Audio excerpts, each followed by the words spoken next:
Alright, let's do this. Hey everyone, N6 here, and welcome to the Spider-Man Far From Home review. Today we're going to be reviewing Spider-Man Far From Home.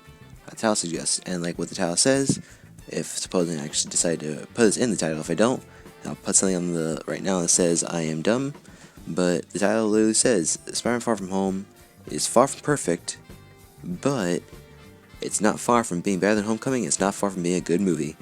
And hey, let's talk about why I believe Far From Home was a good movie. So, why do I think Far From Home was a good movie? I'll probably have to say it's because the characters were actually pretty good. Were done pretty good. Spider-Man himself was done pretty good. He's more experienced, I believe so, because I feel like what made this movie far better than Homecoming, which is no joke.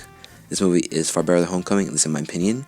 The foreign's name is not joking, but this movie is far better than Homecoming in my opinion because I feel like Peter had improved as a character because of what the events that happened or conspired in Infinity War and then Endgame, and having all of them conspire into this movie. I feel like he's improved as a character, and as well as like his whole personality, because he basically just died for 5 years. Well, he just says that he's been in that for 5 years, but what can you say? I guess anything that results with 5 things changes someone. But like I said, I feel like Peter was a good character. Tom Holland was a good Peter as well, or Spider-Man as well. He improved, I believe, maybe because the writing was actually pretty good. But they say end comes to best. He was good. Now let's move on to the villain, Mysterio. Mysterio was good. I'm going to say that Mysterio was good. Jake Gyllenhaal did a good job at bringing Mysterio to the big screen. There's actually a scene that one of the scenes I actually really like in the movie had to do something with Mysterio, and I don't want to say which one it was, but if I'm able to, I'll just put up something to demonstrate on how this scene was, which one I liked. But I literally like that whole scene because it basically shows a bunch of what Mysterio can do, and it's actually pretty cool. So yeah, the characters are pretty good. Some of the characters like MJ, Ned Leeds, Betty Bryant, Nick Fury, all the other jazz, they're more like supporting side characters that have some involvement, but not really, but they're like really supportive. Support characters and secondary characters yeah, that's what I can say. Some of them also had some plots in the movie, but yeah, basically. So they're also an addition, but not, I would believe, as impactful as the others. But I would say that they're also pretty good. All characters and the actors did their job fairly well. So that's all I have to say about the actors and their characters. Now onto the story. The story is basically, in my opinion, I think it was pretty solid, I guess. It's basically all about the whole aftermath of the snap, because like they said, this movie does take place a few moments time after Endgame, so everyone's still kind of recovering from the shock of everyone coming back.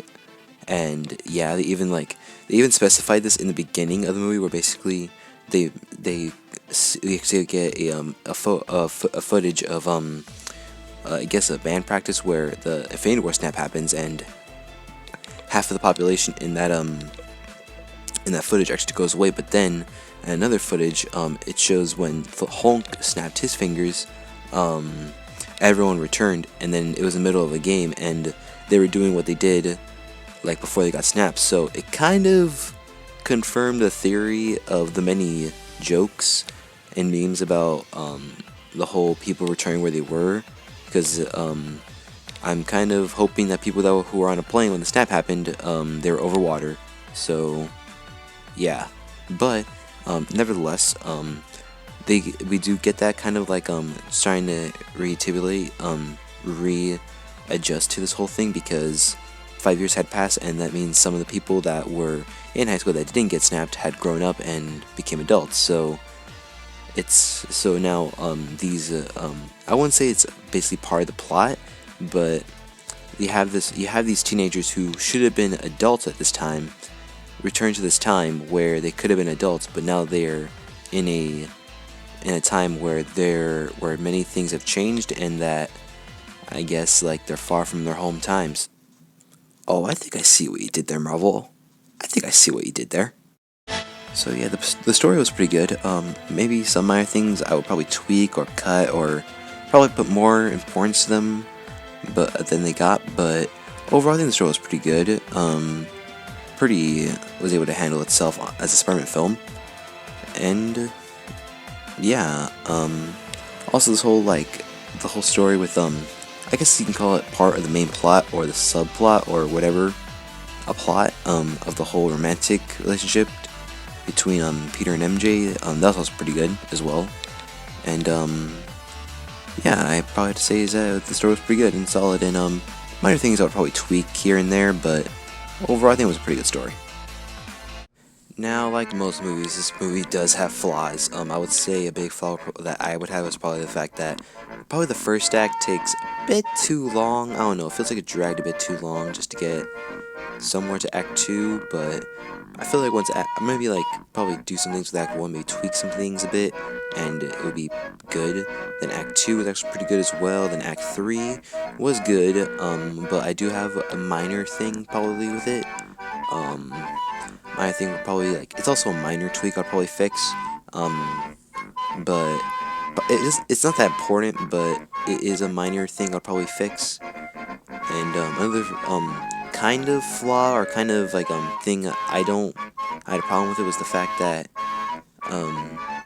Quentin Beck he got apparently he's also had a relationship to Tony Stark, and I knew the Tony Stark parts were gonna be in this movie. I knew they were gonna be in it, but I kind of wish that he didn't have a connection to Tony Stark. I mean, they had to do something to have him shoehorn into the MCU, but I kind of wished it wasn't with Tony Stark, because it seems like from the past, it seems like a bunch of these villains' motivations for Peter Parker in these Spider-Man movies are the fact that they have some drive against Tony Stark. Like with Adrian Toomes, the day the Damage Control took over the cleanup for the Battle of New York because of Tony Stark, and now this one apparently we have Quentin Beck basically trying to get revenge on the fact that Tony Stark called his tech codename Barf. So it's kind of a thing that I know most people will probably not have an issue with, but I kind of have an issue with it. But I kind of hope that for the third movie, if they ever were going to do a third movie, they would probably have the villain not be connected to Tony Stark, because it's kind of getting old. I'm just saying that. I'm sorry. Now, those are just my only flaws with this. I have a bit more, but I do not want to get into them. Those are just kind of my flaws I wanted to speak out of. Now, this movie is good. Just don't get me wrong. This movie is good. Now it's time for the age-old question: is this movie the best Spider-Man film to date? And to that, I have to say it's up there. Yeah, it's up there, but I wouldn't say it's the best one. It's up there. Don't get me wrong. It's probably not as good as Into the Spider-Verse, and it's probably not as good as one of the Raimi movies, but it is up there. I would say that it is up there. At least in my opinion, it is up there. And yeah, I really do like this movie. I wouldn't mind going to see it again, and I would say it's up there in one of the top 3, top 5 most likely. One of the top 5. It's up there, in my opinion at least. Now, let's get into the rankings. I would probably have to give this movie a 8 out of 10. And yeah, I just really liked the movie. Actors did good, the characters were good, the story was pretty solid, and the action as well. I don't know if I talked about it, but the action was there as well. The action was good. Before I go, I want to go ahead and talk about the post-credits scene, at least one of them, or both of them. The first credit scene was actually with J. Jonah Jameson, and the fact that J.K. Simmons came out was actually pretty cool. I actually more or less just clapped and just cheered with a few other people in the theater when they came out. It was actually pretty cool. I did not expect that at all. I did not. As well as the other one with the Skrulls coming out as Nick Fury and the other one. Crap, I forgot her name, but it was cool to see them at least. The fact that basically Spider-Man's secret identity is basically gone. Mysterio really revealed him in front of a bunch of people by recording himself, and his secret identity is flipping gone. Though I'd like to see how that affects it in the long run. Either way, you guys wait to wait and see. And that's all I have to say for Far From Home. I hope you guys enjoyed. If you liked the movie, please tell on comments below if you did. And if you didn't, please tell on comments below why you didn't. I'd like to know. And yeah, hope you guys enjoyed. See you guys later. Bye bye.